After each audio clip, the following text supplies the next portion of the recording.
Saya merasa selama hampir 3 tahun tidak mendapatkan keuntungan. Lalu saya berpikir untuk menutup restoran itu.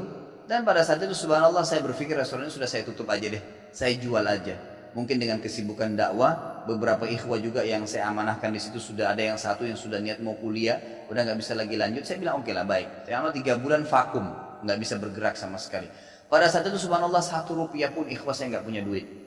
Allah jadi saksi, saya bingung waktu itu bagaimana caranya untuk mencari jalan keluar nih. Jual restoran pun akan dilelang dalam kondisi murah. Restoran itu sudah besar asetnya. Ini gimana caranya, saya nggak punya duit. Mindahin ke tempat lain butuh uang untuk sewa, gitu kan. Membuka lagi butuh uang yang baru untuk membayar sewa yang tertunggak, gitu kan. Tidak dibongkar juga akan dibongkar paksa. Nah, ini kalau ada waktu tentu sampai waktu tentu, kalau tidak ini akan dibongkar paksa. Subhanallah, godaan luar biasa. Ada yang masuk saya tidak tahu dari mana, SMS masuk HP saya, pinjaman dengan bunga yang ringan 250 juta.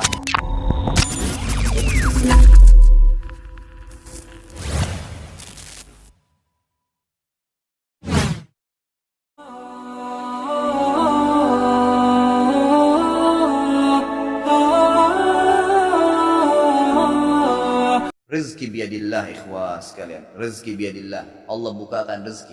Saya cuman karena tidak enak kalau saya mau menceritakan keadaan saya pribadi ya. Kalau pengalaman saya pribadi terlalu banyak bukti-bukti nyata subhanallah yang saya hadapin pribadi. Pada saat lagi terdesak dari sisi ekonomi, godaan luar biasa. Ada pinjaman yang berbunga, ada yang begini, ada yang begitu. Tetap saya tolak, saya komitmen. Sampai pada titik terakhir, titik klimaksnya saya pertahankan. Allah berikan jalan keluar yang tidak masuk di akal ikhwan. Betul-betul tidak masuk di benak saya.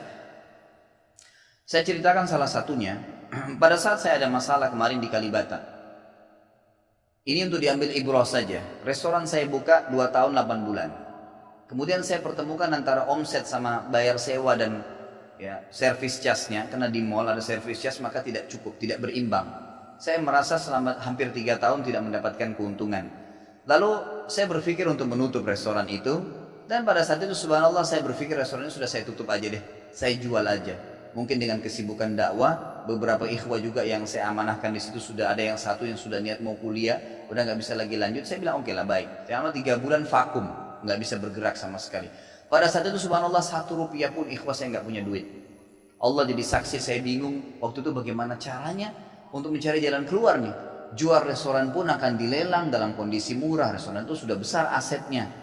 Ini gimana caranya, saya nggak punya duit. Mindahin ke tempat lain butuh uang untuk sewa, gitu kan. Membuka lagi butuh uang yang baru untuk membayar sewa yang tertunggak, gitu kan. Tidak dibongkar juga akan dibongkar paksa. Nah, ini kalau ada waktu tentu sampai waktu tentu, kalau tidak ini akan dibongkar paksa. Subhanallah, godaan luar biasa. Ada yang masuk saya tidak tahu dari mana, SMS masuk HP saya, pinjaman dengan bunga yang ringan 250 juta sampai 750 juta terus. Dari banyak perbankan saya nggak tahu tiba-tiba masuk, saya tidak pernah iyakan, selalu gitu kan.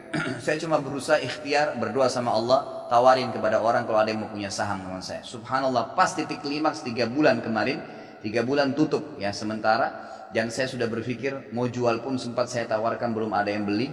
Saya tiap hari saja berdoa. Di masjid ini saya kedatangan seseorang, jemaah pengajian saya, bukan jemaah pengajian sebenarnya, dia rutin mengikuti ceramah kita ya, yang diupload di YouTube, dan tinggal di Paris. Orang Indonesia, orang kita tapi tinggal di sana. Datang selama ini dia selalu kalau saya punya program gali sumur diikut, ada program kemarin apa badal haji, ditipin uangnya, selalu program sosial diikutin sama dia. Subhanallah, pada saat lagi dia bilang sama saya, Ustaz saya mau ke Jakarta, saya ingin hadir pengajian Ustaz langsung. Saya bilang baiklah kalau gitu, silahkan fadhal. Selesai pengajian kita, waktu itu selesai jam 9 malam, kurang lebih seperti jam-jam seperti ini. Lalu kemudian dia datang sebelah saya belum pernah lihat orangnya. Lalu dia salaman sama saya, dia bilang, Ustaz saya Pak John Firdaus, dia bilang sama saya gitu. Terus saya bilang, oh iya Pak, saya belum paham nih. Dia bilang, saya yang dari Paris Ustaz. Oh antum, terus salaman lah, ngobrol-ngobrol. Sampai ke mobil gitu kan. Saya sempat kasih dia beberapa buku yang biasa saya bawa di mobil. Ini akhi, mungkin antum bisa baca-baca di sana sama keluarga dan seterusnya. Sebelum berpisah, dia bilang sama saya, Ustaz saya sempat bawa teman ke Kalibata. Kok saya mau ajak makan, tutup tempatnya Ustaz. Oh iya, ceritanya ada tunggakan pembayaran yang belum saya bayar dari sewanya karena tidak cukup antara omset penjualan dengan ini. Oh gitu Ustaz, iya. Kira-kira butuh berapa biaya? Saya bilang, mungkin saya butuh sekitar 250 juta untuk memutar kembali restoran ini. Karena butuh tuh ada tunggakan 168 dan saya harus dengan biaya operasional sekitar 250 juta. Rencananya memang saya mau buka saham kalau emang ada yang mau masuk. Dia bilang sama saya tiba-tiba, ini cuma mau berpisah di sini di depan masjid ini, dia bilang sama saya, Ustadz, kalau Ustadz bilang, saya baru saja kemarin masukin anggaran dana saya 400 juta di satu perusahaan. Kalau saya tahu saya akan ikut sama Ustadz. Ya sudahlah, akhi, qadarullah nggak apa-apa gitu kan. Tapi kalau emang Ustadz mau, saya coba pikirkan, nanti saya pertimbangkan kira-kira berapa. Saya bilang saya akan buka saham 250 juta, itu 10% dari omset antum akan ambil. Karena aset restoran sekarang 2,5 M. Baiklah, dia bilang sama saya gitu. Saya pulang ke Paris ini, hari Senin saya berangkat, saya bicara sama istri, saya langsung kasih berita ke Ustadz, lalu saya kasih. Baiklah, saya bilang kalau begitu. Dia pulang, subhanallah, saya pikir ya sudahlah, ini mungkin dia mau pertimbangkan lagi. Malamnya, pada malam itu juga, dia tiba-tiba SMS ke saya, dia bilang, Ustadz, setelah saya musyawarah sama istri, saya akan transfer ke Ustadz dengan jumlah 250 itu, supaya bisa bergulir dan saya siap mengambil 10%-nya. Gitu kan, saya sujud syukur kepada Allah, alhamdulillah ada jalan keluar gitu. Subhanallah, saya ke Kalibata, saya bicara besoknya sama GM-nya, saya ngobrol, ini gitu.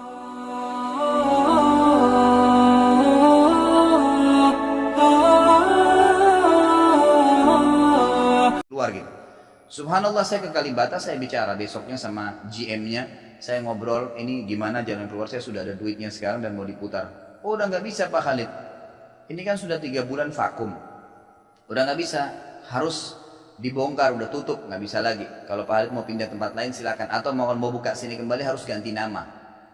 Baiklah, saya coba kembali kepada Allah SWT, lagi berdoa, ya Allah berikan petunjuk, ada apa sebenarnya ini, bagaimana jalan keluarnya. Hati saya subhanallah cenderung untuk keluar gitu kan. Udahlah, mungkin saatnya untuk keluar dari situ, karena memang selama ini ada teman-teman saya berikan masukan juga yang sering datang, akhi di sini parkiran susah, akhi di sini kadang-kadang tidak ditahu dan seterusnya, lebih baik kalau ente keluar. Saya tiba-tiba berpikir mungkin saya keluar deh, saya iseng aja di condet, saya mutar-mutar, coba deh saya cari ruko, mungkin ada dengan 250 juta daripada saya bayar ke Kalibata, mendingan saya sewa ruko, mungkin bisa sewa 2 tahun, ya, mungkin 75 juta, 100 juta per tahun, saya bisa dapat 2 tahun, lalu saya coba gulirkan lagi. Dengan izin Allah, di depan rumah, di Jalan Raya Condet itu dekat rumah orang tua saya, ada satu ruko, 2 ruko disambung, 3 tingkat, dan ruko itu bekas travel haji umroh, gitu kan. Pas dipasang spanduknya disewa, dikontrakin, gitu kan. Saya langsung tanya, saya telepon, setelah saya tinjau beberapa lokasi, kemudian saya telepon. Dia bilang boleh, silakan Bapak lihat, saya lihat ke dalam, cocok, alhamdulillah 3 lantai itu. Kemudian saya tanya sewanya, ternyata dananya juga mencukupin, gitu kan, dananya mencukupin. Lalu kemudian saya mulailah ya proses, saya bayar sewanya, kemudian saya juga proses pemindahan, dan insya Allah dalam waktu dekat akan dibuka. Tapi saya melihat dari pelajaran sini, ikhwah, bahwasanya jalan keluar dari Allah itu ribuan, jutaan jalan keluarnya. Sabarin aja, nikmatin prosesnya. Setiap penawaran haram, tolak, jangan pernah mau. Dengan izin Allah akan ada jalan keluar. Tidak ada. Kata Nabi SAW, "Man taraka syai'an lillah abdalahu khairan min." Gitu kan? Jadi tidak ada sama sekali. Subhanallah, pada saat itu saya harus bayar sewa 225 juta, uang sisa 250 juta pada saat itu. Terus kemudian saya sempat telepon ke akhi itu lagi, ya, Pak John, semoga Allah jaga beliau. Saya sempat telepon, kemudian saya katakan, akhi, kemarin antum bilang antum sempat masukin dana 450 di 400 di Jakarta itu. Bagaimana kalau antum tarik uang itu, kalau masih bisa, kita gabungin aja, sahamkan per 250 juta itu ada 10%. Antum ambil aja 30% dari semua total omset penjualan nanti. Tidak usah dengan 750, dengan 650 saja, gitu kan? Dia bilang kalau itu sudah nggak bisa Ustaz.